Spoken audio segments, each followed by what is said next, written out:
बतिया के बूझी नए राजा जानी देहिया से गिरता झर झर पानी। बात बुझाता बतिया के बूझी नए राजा जानी देहिया से गिरता झर झर पानी। अरे तने ना कोरावा में धके तानी कमर दबाई तबे नु तनी साराम बुझाई। अब हमरा से ज़ोलो न जाई मेडिकल से ला दी दवाई। अब हमरा से दर्द न सहाई मेडिकल से ला दी दवाई।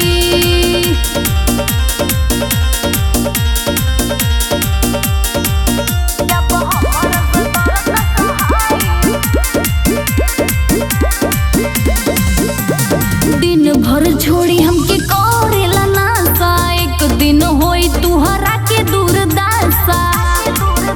अरे मान जाई दिन भर छोड़ी हमके करेला नासा एक दिन